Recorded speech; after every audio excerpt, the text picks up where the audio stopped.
A lot of pastors think that they are entitled to a nicer response than Stephen. So we've got abortion, gender, and marriage all in the first chapter of the first book of the Bible. What is this doing to the church, to the condition and the health of the bride of Christ?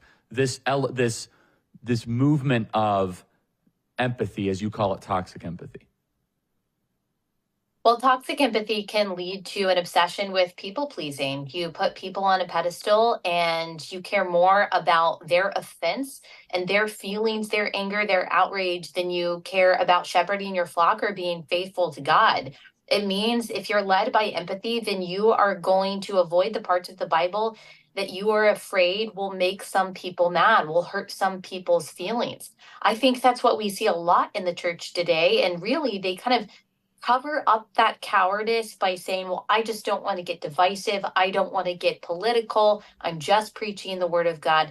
Well, look, I mean, politics has become theological. So if you are preaching through the Bible, actually, if you just get to the first few verses of the Bible, Genesis 1:27, you're going to talk about things that are political, that God made us male and female. Right there, we've got the definition of gender and the definition of marriage, two culture war questions, and that we were made in God's image, another culture war question, meaning that we are innately valuable and shouldn't be killed inside the womb. So we've got abortion, gender, and marriage all in the first chapter of the first book of the Bible. So if a pastor is simply being faithful to that, not even talking about what's going on in the news, not endorsing a candidate, if you are just preaching the word of God, you're going to get to these big political questions. You're going to make people mad. A lot of pastors think that they are entitled to better treatment than Jesus. A lot of pastors think that they are entitled to a nicer response than Stephen. Stephen shared the gospel. He was full of grace and truth. Jesus, full of grace and power.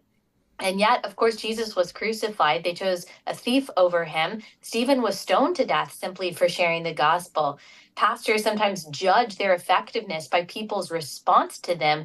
Judge your effectiveness by your faithfulness to the word of God. If you preach the word of God, you're going to get to these big culture war political questions.